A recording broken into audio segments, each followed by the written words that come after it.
Bapak Ibu Saudara yang terkasih di dalam Tuhan, kita mau sama-sama melanjutkan pembacaan kita ya. Kita mengucap syukur karena di dalam minggu-minggu ini kita sudah membahas atau membaca dari kitab Keluaran. Di dalam kitab Keluaran ini sebetulnya kita rindu untuk belajar tentang ketaatan ya, yaitu tentang obedience. Dan kita mau lihat bagaimana Tuhan berkarya dan bekerja melalui berbagai pribadi di dalam kitab Keluaran ini. Dan apa yang Tuhan tunjukkan di dalamnya. Khususnya juga apa yang bisa kita refleksikan ya di dalam hidup kita. Oleh karena itu, mari kita sama-sama membuka dari Keluaran pasal yang ke-6. Keluaran pasal yang ke-6, yaitu temanya adalah Musa diutus Tuhan. Nah, perikopnya sebetulnya adalah ayat 1 sampai ayat 26.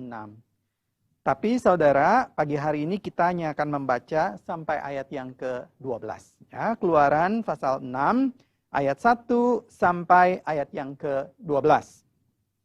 Saya akan bacakan untuk kita ayat yang pertama. Selanjutnya berfirmanlah Allah kepada Musa, "Akulah Tuhan. Aku telah menampakkan diri kepada Abraham, Ishak, dan Yakub sebagai Allah yang Maha Kuasa. Tetapi dengan namaku Tuhan, aku belum menyatakan diri. Bukan saja aku telah mengadakan perjanjianku dengan mereka untuk memberikan kepada mereka tanah Kanaan, tempat mereka tinggal sebagai orang asing. Tetapi aku sudah mendengar juga orang Israel yang telah diperbudak oleh orang Mesir, dan aku ingat kepada perjanjianku. Sebab itu katakanlah kepada orang Israel, akulah Tuhan. Aku akan membebaskan kamu dari kerja paksa orang Mesir, melepaskan kamu dari perbudakan mereka, dan menebus kamu dengan tangan yang teracung, dan dengan hukuman-hukuman yang berat. Aku akan mengangkat kamu menjadi umatku, dan aku akan menjadi Allahmu, supaya kamu mengetahui bahwa akulah Tuhan Allahmu, yang membebaskan kamu dari kerja paksa orang Mesir. Dan aku akan membawa kamu ke negeri dengan sumpah telah kujanjikan, memberikannya kepada Abraham, Ishak, dan Yakub. Dan aku akan memberikannya kepadamu untuk menjadi milikmu. Akulah Tuhan." Lalu Musa mengatakan demikian kepada orang Israel, tetapi mereka tidak mendengarkan Musa, karena mereka putus asa dan karena perbudakan yang berat itu. Kemudian Tuhan berfirman kepada Musa, "Pergilah menghadap, katakanlah kepada Firaun, raja Mesir, bahwa ia harus membiarkan orang Israel pergi dari negerinya." Tapi Musa berkata di hadapan Tuhan, "Orang Israel sendiri tidak mendengarkan aku. Bagaimanakah mungkin Firaun akan mendengarkan aku? Aku seorang yang tidak petah lidahnya."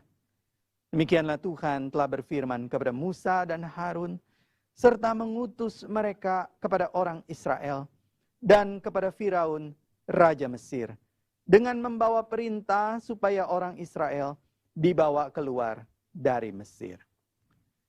Semakin jauh kita membaca firman Tuhan. Bapak Ibu Saudara yang terkasih di dalam Tuhan, pada tahun 2009, kira-kira 12 tahun yang lalu, saya dan istri mendapatkan panggilan Tuhan untuk melayani Tuhan sepenuhnya, sepenuh waktu, untuk menyerahkan diri menjadi hamba Tuhan, untuk dididik ya menjadi pendeta di seminari. Bapak Ibu Saudara, tahun itu 2009 kami berdua menjawab panggilan Tuhan, masuk ke seminari Alkitab Asia Tenggara. Sudah 1 tahun, 1 bulan sebelumnya itu bulan Mei kami menikah, bulan Juni kami berangkat ke Malang. Saudara, dalam pikiran saya dan juga dalam pikiran istri saya, Bu Stella ya, kami berpikir kalau orang yang menyerahkan diri melayani Tuhan, menyerahkan diri masuk seminari, tentu Tuhan pasti senang. Tentu Tuhan akan menjaga hidupnya baik-baik. Tentu semuanya akan berjalan dengan mulus, segala proses pendidikan, segala proses kehidupan, dan lain sebagainya. Saudara, ternyata tidak demikian. Saudara, bulan-bulan pertama ketika kami tiba di sana, saya masih ingat, ada satu pergumulan yang begitu berat menerpa kehidupan kami.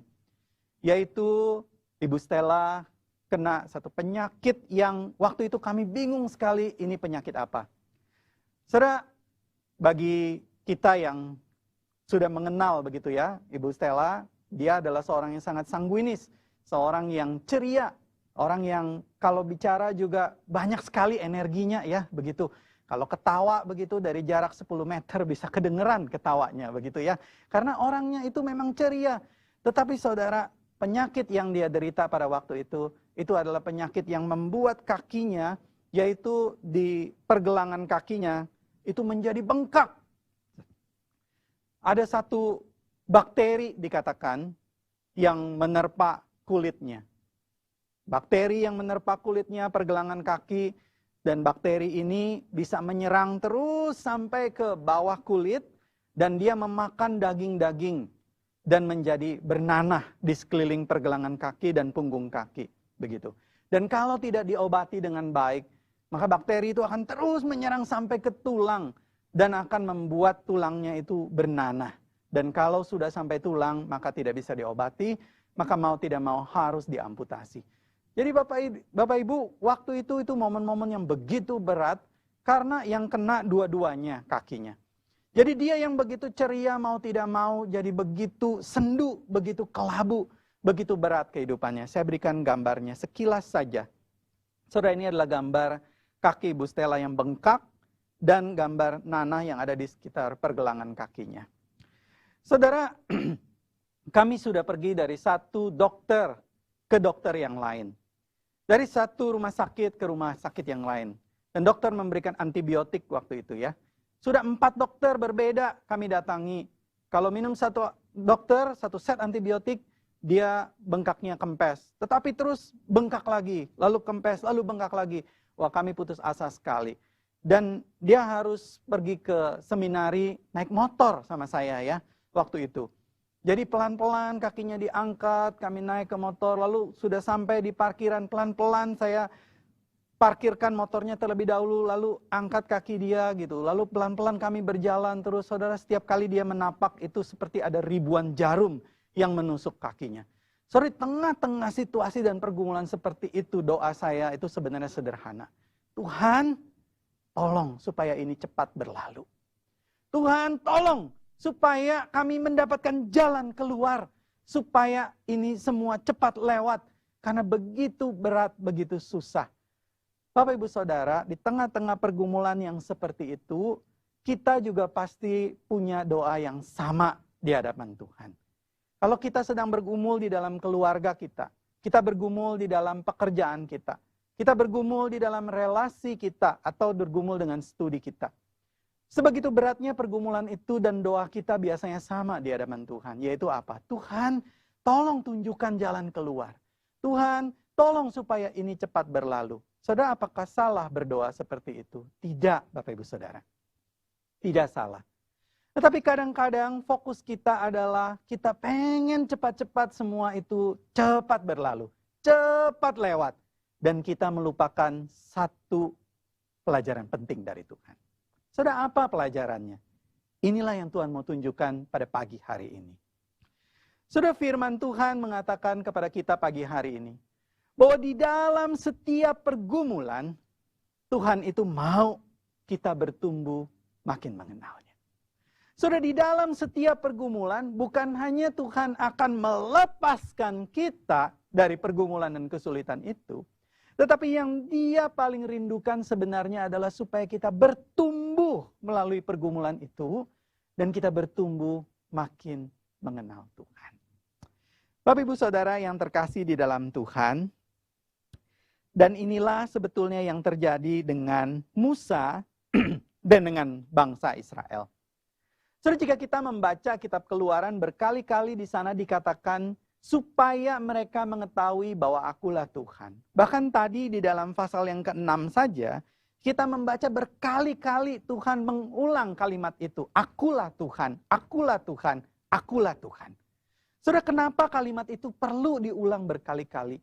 Karena Tuhan itu ingin memastikan, Tuhan itu ingin menunjukkan bahwa yang paling utama adalah kamu mengenal aku. Kira-kira begitu kata Tuhan.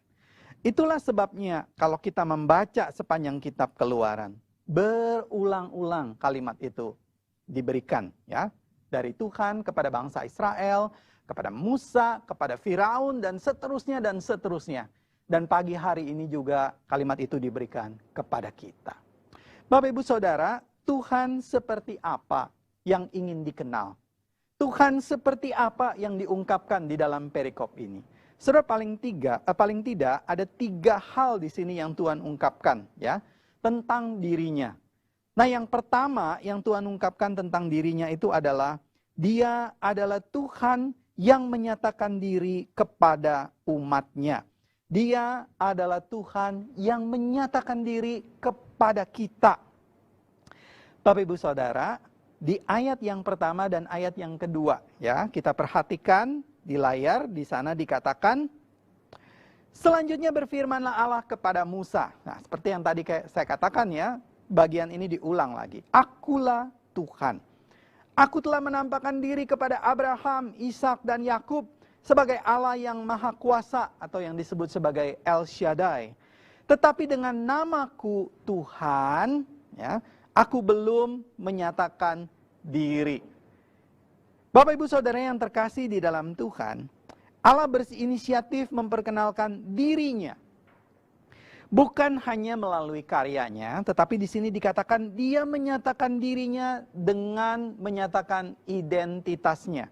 Saudara, di minggu-minggu yang lalu kita sudah mendengar uraian khotbah tentang bagaimana Tuhan menyatakan diri dengan nama pribadinya, yaitu Tuhan atau yang disebut sebagai Yahweh, atau orang Yahudi biasa menyapa dengan Adonai. Bapak Ibu Saudara yang terkasih di dalam Tuhan, mengapa bagian ini begitu penting?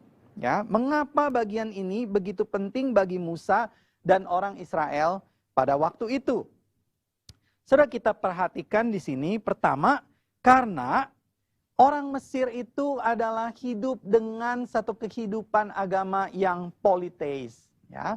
Suatu kehidupan agama yang menyembah berbagai Tuhan, begitu. Berbagai berhala, berbagai dewa-dewa.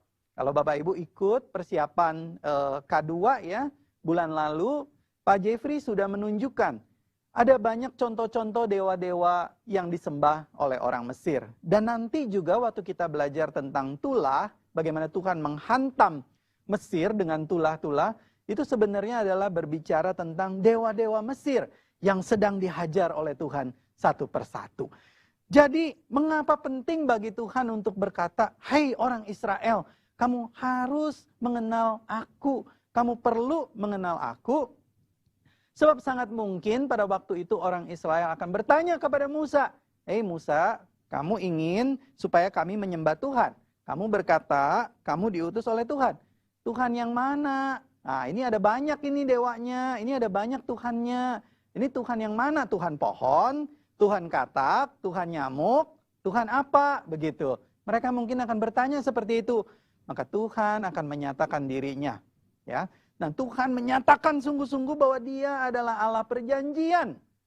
Allah Abraham, Ishak, dan Yakub. Dan Dia adalah Allah alam semesta. Mengatasi segala Allah, mengatasi segala Tuhan. Wow. Bapak Ibu Saudara, itulah sebabnya Shema orang Israel di dalam Ulangan pasal 6 ayat 4-9, dengarlah hai orang Israel, Tuhan itu Allah kita, Tuhan itu Esa, itu menjadi sangat penting. Yaitu dikatakan bahwa hanya Tuhan yang kita sembah, hanya Yahweh yang kita sembah. Mungkin ada di antara kita yang berkata, "Oke Pak Yudi, kami sudah tahu tentang hal itu, tetapi apa gunanya buat kami kalau begitu?" Bapak Ibu Saudara, ternyata penting sekali. Tuhan menyatakan diri itu juga penting sekali buat kita. Mengapa Bapak Ibu Saudara? Sudah alasan yang lain yang penting itu adalah karena, nah ini diungkapkan oleh Alvin Plantinga. Sudah Alvin Plantinga adalah seorang profesor yang luar biasa dari University of Notre Dame, ya. Dan beliau ini adalah seorang filsuf Kristen yang sangat terkemuka, pemikiran-pemikirannya sangat baik dan menjadi berkat bagi banyak orang, khususnya orang-orang yang bergumul secara intelektual. Saudara, di dalam salah satu bukunya yang berjudul Warranted Christian Belief, ini buku yang bukan buku renungan harian ya Bapak Ibu, Jadi kalau Bapak Ibu yang mau membaca sangat baik. Ini adalah buku yang perlu didigest begitu ya, dikunyah lagi. Buku untuk para pemimpin-pemimpin Kristen. Saudara, di dalam buku ini Alvin Plantinga itu sebetulnya mengungkapkan mengapa sih penting iman Kristen itu dan mengapa iman Kristen itu warranted. Mengapa iman Kristen itu sah, kira-kira begitu. Nah, Alvin Plantinga menyatakan di sini ada sesuatu yang perlu dipikirkan bersama. Saya tunjukkan di dalam slide. Saudara, pola pikirnya adalah seperti ini. Alvin Plantinga mencoba untuk mengangkat pemikiran dari orang-orang ateis. Nah, orang-orang ateis mengangkat satu pertanyaan yang cukup berat, ya. Pertanyaan sebetulnya seperti ini. Dia mengatakan kepada orang-orang yang menyembah Tuhan, begitu ya. Jadi ini pertanyaan orang ateis kepada orang-orang yang menyembah Tuhan. Hei, kamu yang menyembah Tuhan, katanya begitu ya. Kan kalau kita mau belajar segala sesuatu, kan kita belajarnya itu pakai indera ya. Bukan indera lesmana, begitu ya. Tetapi pakai indera penglihatan, indera penciuman, ya kan. Anak kecil mau belajar, ini buah apa? Buah mangga. Nah, begitu ya, dikasih tahu sama papa mamanya buah mangga. Terus nggak lama dikasih permainan, ditutup matanya, begitu ya. Atau buah mangganya dimasukkan dalam plastik. Coba cium, gitu kan. Ini buah apa? Nah, dia belajar, ya kan. Dia tebak buah mangga. Lalu dari indera perasa juga, indera peraba juga ya, mengecap juga. Jadi dari semua itu, kita itu belajar. Dan menggunakan logika berpikir kita, begitu. Dan juga pengalaman kita. Nah, lalu kelompok orang ateis ini berkata, kamu berkata kamu bisa mengetahui tentang Tuhan. Kamu berkata kamu punya pemikiran tentang Tuhan. Sekarang saya mau bertanya, Tuhan itu ada di dalam indera kita atau dia itu melampaui segala indera kita? Nah, saudara, jawaban kita apa? Jawaban kita jelas, Tuhan itu melampaui segala indera kita. Melampaui pikiran kita. Melampaui segala pengalaman kita. Nah, lalu orang ateis ini bertanya, loh, kalau Tuhan itu melampaui segala sesuatunya, melampaui pikiran kita, melampaui pengalaman kita, melampaui indera kita, kamu bisa mengklaim kamu tahu tentang Tuhan. Jangan-jangan itu cuma kamu yang GR, kata dia begitu ya. Jangan-jangan itu cuma kamu mengaku-ngaku bahwa kamu bisa mengerti tentang Tuhan. Padahal sebetulnya dia tidak bisa dimengerti. Bagaimana mungkin yang melampaui itu bisa dimengerti oleh kita dengan segala keterbatasan kita? Wah, Bapak Ibu, ini pertanyaan yang mematikan bagi banyak orang-orang yang beragama. Nah, saya tidak tahu jawaban dari tiap agama yang lain, masing-masing punya jawabannya. Tetapi iman Kristen menjawab. Dan apa jawaban iman Kristen? Nah, jawaban iman Kristen adalah karena Allah yang melampaui segala pikiran kita, Allah yang melampaui segala pengetahuan kita itu, Allah yang melampaui segala indera kita itu, dia menyatakan dirinya. Dia masuk supaya dia bisa berada bersama-sama dengan kita. Bisa disentuh oleh indera kita. Bisa didengar oleh telinga kita. Bisa dilihat oleh mata kita. Dia dekat dengan kita. Nah, itulah sebabnya Alvin Plantinga mengatakan, jadi iman Kristen itu warranted. Iman Kristen itu justified, logis, dan bisa diterima. Kira-kira dia mengatakan seperti itu. Bapak Ibu, ini adalah satu kebenaran firman Tuhan di dalam iman Kristen. Dan bahkan di dalam perjanjian baru dikatakan Tuhan Yesus itu datang bersama-sama dengan kita. Dan Allah menyatakan diri begitu rupa, bukan hanya dia datang berwujud, tetapi juga dia datang, dia berbicara, dia hidup begitu rupa dengan cara yang kita bisa mengerti. Kita bisa hidup bersama dengannya. Kita bisa merangkulnya. Kita bisa bersama-sama dengan dia. Jadi segala sesuatu yang tidak terhingga tentang Allah itu, dia buat begitu sederhana. Begitu condescend, begitu ya. Dia merendahkan dirinya. Sehingga manusia yang terbatas, kita yang terbatas, itu bisa mengerti dan bisa menerimanya. Tentu saja bukan berarti kita mengerti sepenuh-penuhnya tentang Allah. Tidak, begitu ya. Tetapi kita bisa mengerti cukup tentang dia. Sejauh Allah ingin kita mengerti. Bapak Ibu Saudara, kebenaran ini hanya ada di dalam iman Kristen. Satu-satunya Allah yang pernah menjejakkan kaki berjalan bersama dengan manusia. Satu-satunya Allah yang pernah membiarkan dirinya dipegang oleh manusia. Satu-satunya Allah yang pernah duduk semeja makan bersama dengan manusia. Wow, Bapak Ibu Saudara yang terkasih di dalam Tuhan. Tidakkah itu sesuatu yang luar biasa? Itulah sebabnya 1 Yohanes pasal 1 ayat yang pertama di sana dikatakan, apa yang telah ada sejak semula, yang telah kami dengar, yang telah kami lihat dengan mata kami, yang telah kami saksikan, dan yang telah kami raba dengan tangan kami, dikatakan yang telah kami sentuh dengan tangan kami, tentang firman hidup, itu yang kami tuliskan kepada kamu. Jadi saudara, ini adalah bagian yang terpenting. Tuhan mau kita mengenalnya, dan Tuhan memberikan dirinya dikenal oleh kita. Dengan cara yang kita bisa mengerti. Dengan cara yang begitu luar biasa, dia mendekati kita. Bapak Ibu Saudara yang terkasih di dalam Tuhan. Maka yang menjadi pertanyaan di sini adalah, rindukah kita juga terus mengenal Tuhan? Rindukah kita juga terus dekat dengan Tuhan? Sebagaimana Allah begitu rindu dikenal oleh kita.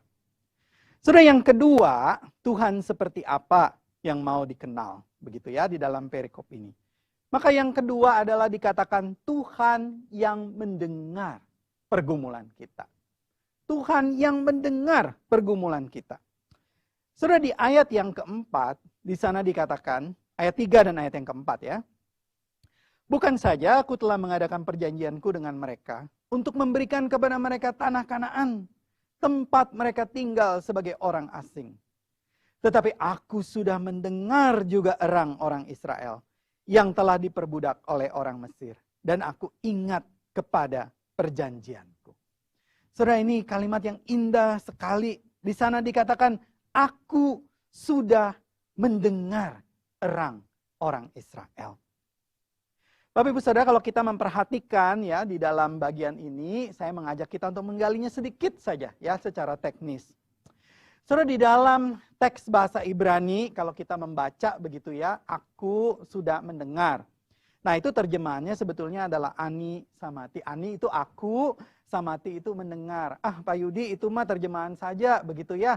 Itu mah ya sudah bahasa Ibrani diterjemahkan ke bahasa Indonesia, sudah jelas.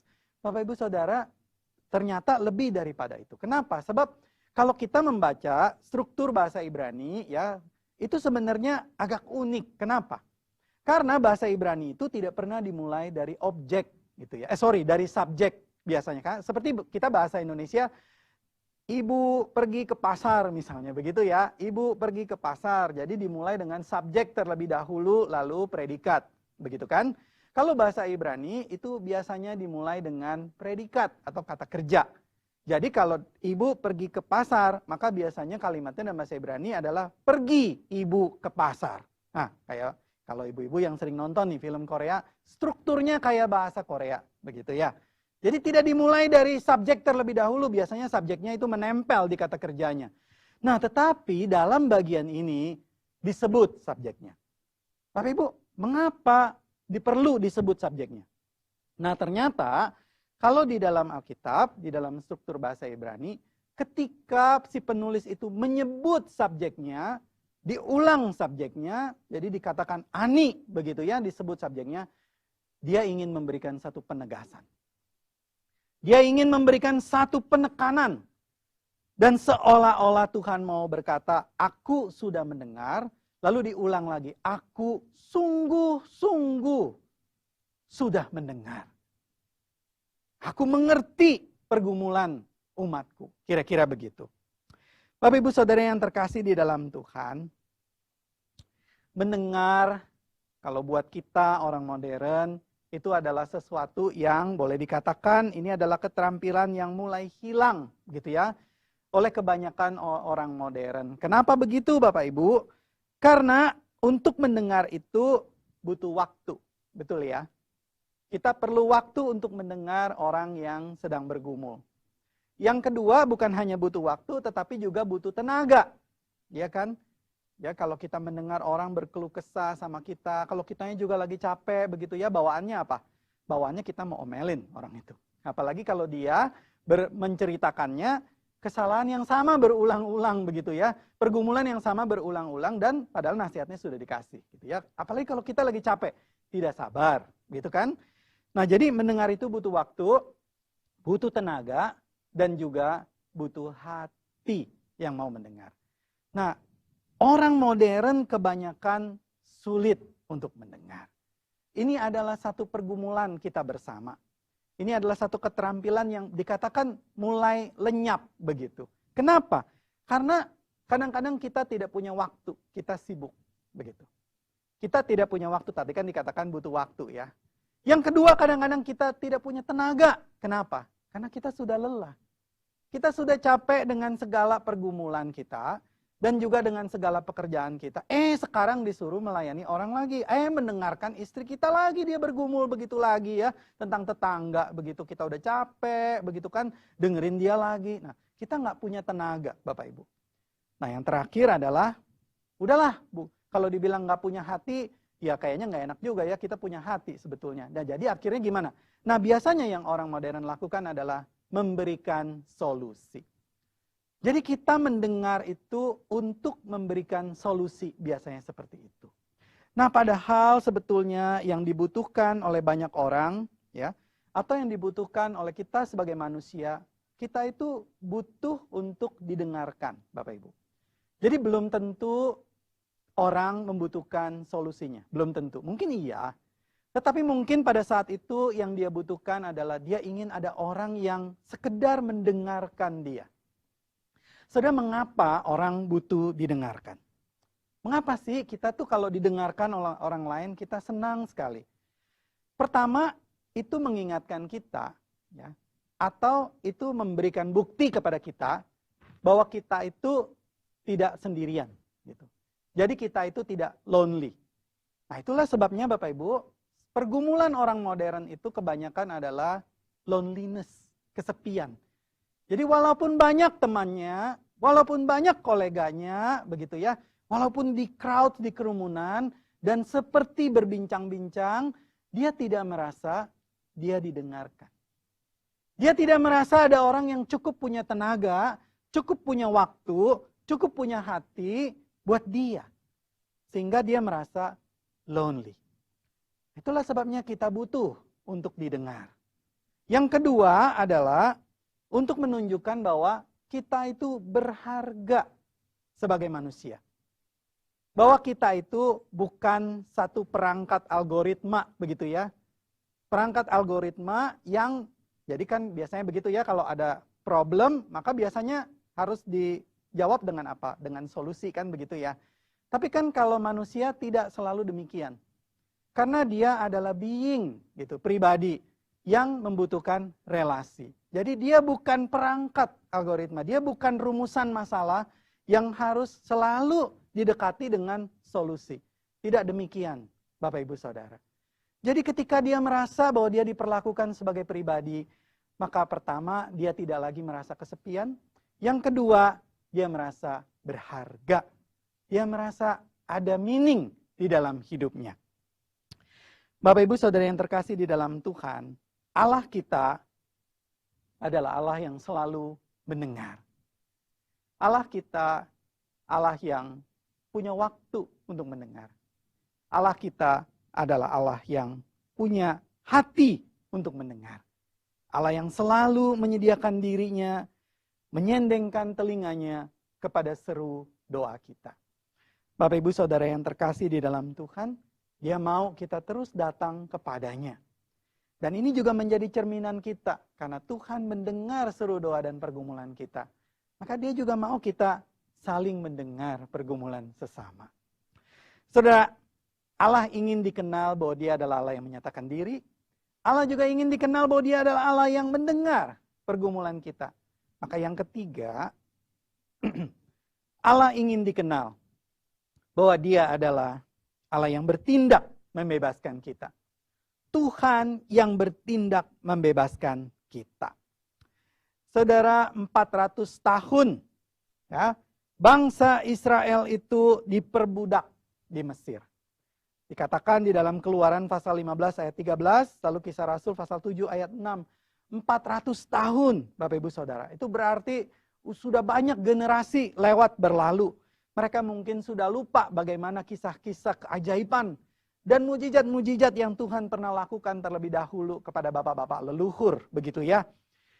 Maka mereka bergumul dengan kehidupan mereka. Dari engkong, dari emak, kakek, nenek, begitu ya, papa, mama, lalu si anak, lalu lahir lagi cucu, dan lain sebagainya. Semua berpikir begitu lahir, maka mereka adalah budak. Dan budak itu betul-betul adalah identitas yang tidak bisa dilepaskan dari diri mereka. Dan mereka berkata, dan mereka hidup, dan mereka berfilosofi, dan mereka betul-betul meyakini bahwa mereka tidak akan bisa kemana-mana. Mereka tidak bisa mengubah hidup mereka lagi. Tetapi Tuhan berkata, tidak. Aku akan membebaskan kamu. Ayat yang kelima ya. Dikatakan, akulah Tuhan. Aku akan membebaskan kamu dari kerja paksa orang Mesir. Melepaskan kamu dari perbudakan mereka. Dan menebus kamu dengan tangan yang teracung. Dan dengan hukuman-hukuman yang berat. Bapak Ibu, luar biasa sekali kalimat Tuhan ini. Jadi kalau kita melihat bangsa Israel itu, mana yang lebih dulu? Mereka berseru dulu kepada Tuhan, lalu Tuhan mendengar, baru Tuhan membebaskan. Atau ini inisiatif dari Tuhan untuk membebaskan mereka. Bapak Ibu, ternyata kita melihat bahwa ini adalah inisiatif dari Tuhan. Tuhan berkata, aku akan membebaskan kamu. Tadi kita ingat ya, struktur bahasa Ibrani-nya. Nah sama, ini juga menggunakan struktur bahasa Ibrani yang demikian. Berulang 3 kali. Disebut subjeknya diulang 3 kali.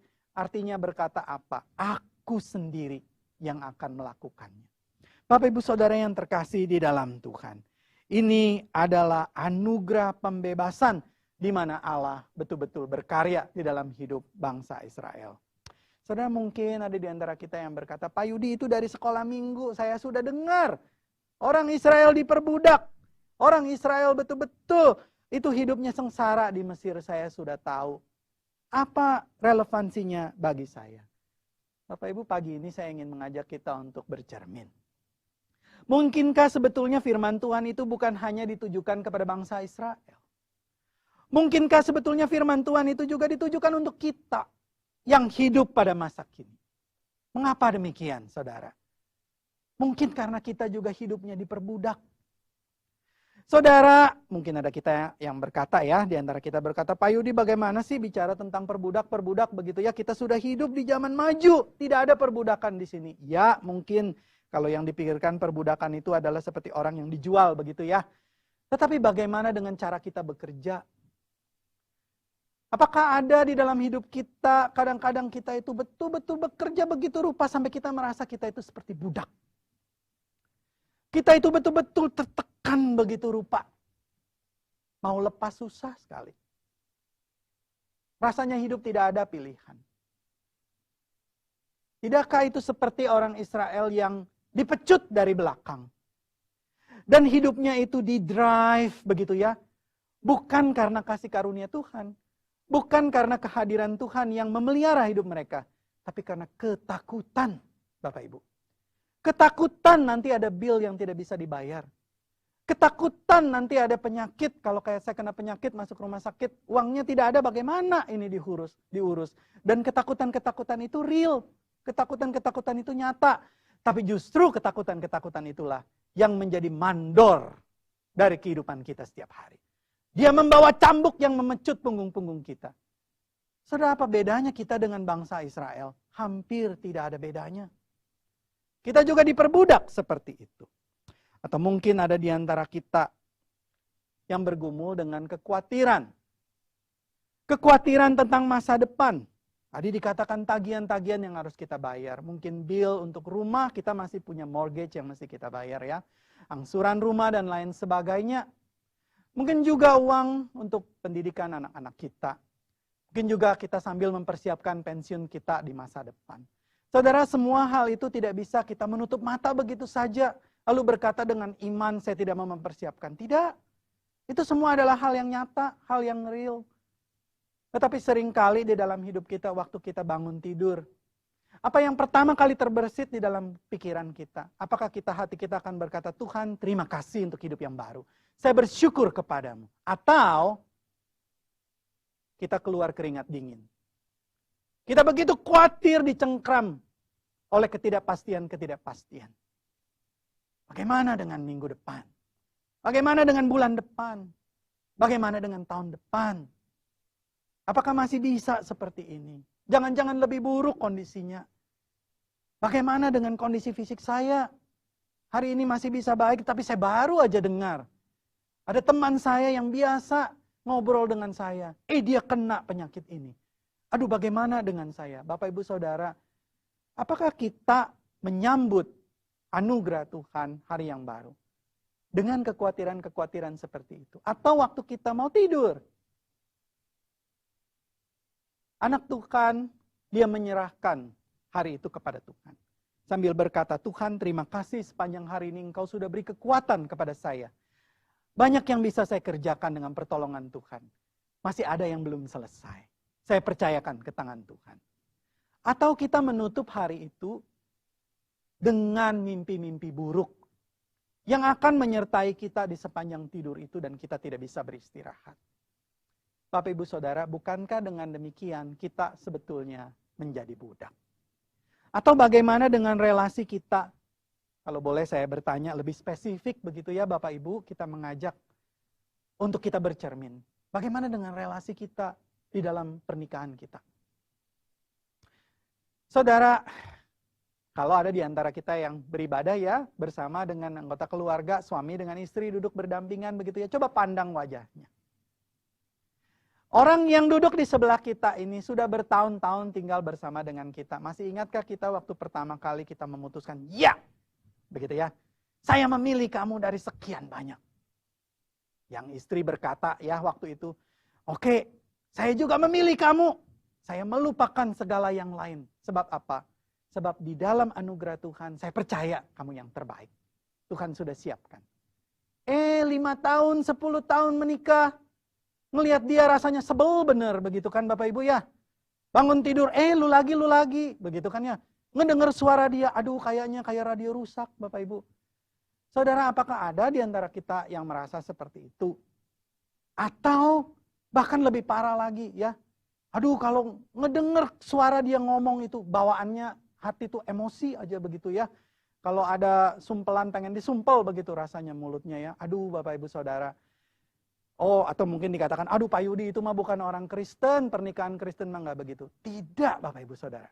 Saya perhatikan banyak pernikahan Kristen juga seperti itu. Bahkan begitu pahitnya kadang-kadang. Begitu marah dan emosinya, sampai-sampai rasanya pengen, kalau bisa saya berdoa kepada Tuhan, kamu tidak ada. Aduh, saudara sedih sekali seperti itu. Saudara kadang-kadang kita itu berasa, kalau saya marah sama dia, atau saya memarahi dia, saya yang menang, dia yang kalah, begitu ya. Kalau saya dendam dan emosi terhadap dia, saya yang menang, dia yang kalah. Biarin dia kena, ya, api amarah dari saya, kira-kira begitu. Tapi Bapak Ibu Saudara, kalau kita berpikir, sebetulnya kalau kita lagi marah betul-betul sama dia dan kita dikuasai oleh kemarahan kita, sebenarnya bukan dia yang jadi korban, ya dia juga sih, ya. Dia merasa tersakiti, terluka hatinya. Tetapi yang korban utama itu sebenarnya siapa? Diri kita sendiri. Bukankah pada saat itu kita menjadi budak dari amarah kita? Bukankah pada saat itu kita sedang terbelenggu oleh dendam-dendam dan pikiran-pikiran negatif kita? Dan susah mengingat segala yang baik dalam hidup pernikahan kita.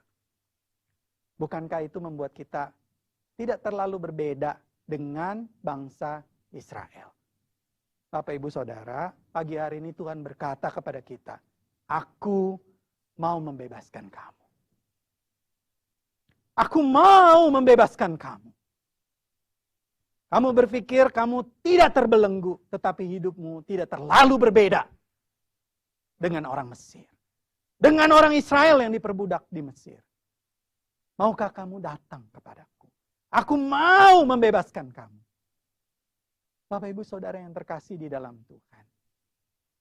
Jangan sia-siakan anugerah yang Tuhan berikan dalam hidup kita.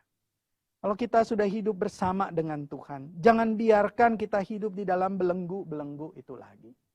Mari datang kepada Tuhan. Mari berikan hati kita kepada Tuhan. Yang marah, yang benci, yang dendam, biar Tuhan ganti dengan pengampunan, dengan kasih. Pak Yudi tidak sederhana itu, betul. Tetapi dosa yang paling mengerikan di dalam hidup kita, Tuhan bisa ampuni. Tuhan bisa pulihkan. Apalagi pergumulan dalam keluarga kita. Apalagi pergumulan di dalam pekerjaan kita. Apalagi pergumulan di dalam hidup kita. Bapak Ibu, mari datang pada Tuhan. Jangan biarkan Tuhan ada di luar. Biarkan Dia memulihkan hidup kita. Bapak Ibu Saudara, masih ingat dengan kesaksian tadi saya di awal khotbah ya, bagaimana Ibu Stella kakinya bergumul, saya tunjukkan gambarnya seperti ini. Kakinya yang masih bengkak, kakinya yang bernanah seperti itu. Saudara, di tengah-tengah pergumulan itu seperti yang tadi di awal khotbah saya katakan apa? Doa kami sebetulnya sederhana kepada Tuhan. Yaitu Tuhan tolong supaya kami cepat dibebaskan dari semua pergumulan ini. Saudara, ternyata di tengah-tengah perjalanan yang panjang itu Tuhan menolong dan menopang kami. Setelah kami bertemu dengan beberapa dokter, akhirnya Tuhan menunjukkan jalan keluar. Yaitu kami bertemu bukan dengan dokter Indonesia ternyata ya, tetapi ada satu misionaris, dia istri dari misionaris dan dia adalah seorang dokter. Dan singkat cerita kami diperkenalkan dan bertemu dengan beliau. Lalu waktu dia melihat dia berkata, astaga begitu ya. Dia berkata ini adalah kasus 1 dari 1000, biasanya baru ada 1. Kalau ada 1000 orang biasanya 1 kasus yang kena seperti ini. Dan dikatakan itu namanya adalah TBC kulit atau erythema induratum. Jarang sekali terjadi. Dan saya juga bingung kenapa itu bisa kena begitu ya. Di Ibu Stella dia makannya baik-baik, dia makan lebih bersih daripada saya. Ya, cuci tangan lebih bersih daripada saya, hidupnya juga lebih bersih daripada saya. Tapi dia yang kena. Tapi Ibu Saudara ternyata dari Jakarta dulu memang sudah ada tanda-tanda kakinya itu sakit begitu ya. Jadi kalau jalan nggak bisa jauh begitu. Nah, tetapi ternyata dokter ini berkata setelah dia kirim ya ke Amerika, lalu balik lagi hasilnya dikirim lagi ke dia dan benar-benar diverifikasi ini adalah penyakit itu erythema induratum atau TBC kulit itu, dia berkata bakterinya baru aktif di cuaca dingin. Aduh, saya pikir justru ketika kami datang ke Malang, itu dingin luar biasa dan aktif luar biasa. Saya bertanya kepada Tuhan waktu itu, Tuhan, justru kenapa di tengah-tengah saat kami butuh tubuh yang sehat untuk studi, Tuhan izinkan kami untuk sakit seperti ini. Ini susah sekali. Karena harus mencuci baju, ya, membeli makanan, memasak, menulis paper, susah sekali. Mempersiapkan khotbah dan lain sebagainya. Bapak Ibu Saudara, disitulah kami belajar satu hal. Ternyata Tuhan ingin menunjukkan apa? Tuhan ingin menunjukkan supaya kami makin dekat pada Dia. Makin mengenal Dia. Bapak Ibu Saudara, singkat cerita, Bu Stella itu akhirnya mendapatkan treatment yang tepat. Begitu ya. Di biopsi dan lain sebagainya. Lalu ada antibiotik yang tepat. Dan itu harus treatment selama 6 bulan. Lalu dicek lagi, ronsen lagi untuk benar-benar bersih dan pulih begitu ya. Dan itu biayanya waktu itu bagi kami tidak murah begitu. Nah, tetapi ajaibnya tanpa kami ketahui, itu teman-teman satu seminari mereka mengumpulkan uang dan uang itu dikasih begitu ya. Bapak Ibu Saudara, mahasiswa seminari itu nggak banyak uangnya begitu ya. Mahasiswa seminari itu boleh dibilang ya tidak ada uang hanya untuk makan saja, tetapi mereka memberi. Betul-betul memberi dari pergumulannya mereka itu. Lalu dikumpulkan. Bapak Ibu, setelah semuanya itu terkumpul, ternyata uang yang terkumpul itu cukup untuk mengobati treatment selama 6 bulan itu dan masih lebih di amplop itu. Lalu setelah Bu Stella itu selesai begitu ya treatmentnya itu dan dinyatakan oleh dokter clearance gitu sudah bersih, saya berkata kepada dia, Stella, yang membiayai kamu bukan saya, yang membiayai kamu berobat itu Tuhan. Saudara, di sini kami diajar oleh Tuhan. Dia Allah yang menyembuhkan. Dia Allah yang hadir di tengah pergumulan. Dia Allah yang mendengar seru doa ratap tangis kami. Dia Allah yang mengerti air mata kami. Dia Allah yang menjamah menguatkan. Dia Allah, dia seperti gembala yang tidak pernah meninggalkan kami. Bapak Ibu Saudara, pengalaman itu yang tadinya kami pikir menjadi bencana bagi kami. Pengalaman itu menjadi pengalaman yang menjadi batu loncatan iman. Setiap kali kami ada pergumulan, kami ingat, Tuhan itu pernah memberikan kami pengalaman seperti ini. Tuhan itu pernah menunjukkan dirinya kepada kami seperti ini. Tuhan itu mendengar seru doa kami. Dan Tuhan membebaskan, memberikan jalan keluar. Bapak Ibu Saudara, apa yang menjadi pergumulan kita pada saat ini? Maka firman Tuhan pagi hari ini ingin mengingatkan kita. Di dalam tiap pergumulan hidup kita, Dia mau kita bertumbuh makin mengenalnya. Tuhan mau bukan hanya ketika pergumulan itu berlalu begitu saja kita berkata kepada Tuhan, Tuhan terima kasih, cepat supaya pergumulan ini berlalu. Cepat supaya pergumulan ini berlalu. Tidak Bapak Ibu. Dia mau kita selangkah lebih tinggi lagi. Dan berkata, Tuhan sekarang aku tahu bahwa Engkau adalah Allah yang menyembuhkan. Aku tahu bahwa Engkau adalah Allah yang hadir dalam hidupku. Aku tahu bahwa Engkau adalah Allah yang mendengar seru doaku. Aku tahu bahwa Engkau adalah Allah yang memelihara aku dan keluargaku. Bapak Ibu Saudara, pengenalan-pengenalan seperti itu jauh lebih berharga daripada pergumulan itu lewat begitu saja. Itulah yang Tuhan mau. Itulah yang Tuhan mau dari Musa. Itulah yang Tuhan mau dari Israel. Dan itulah yang Tuhan mau dari hidup kita.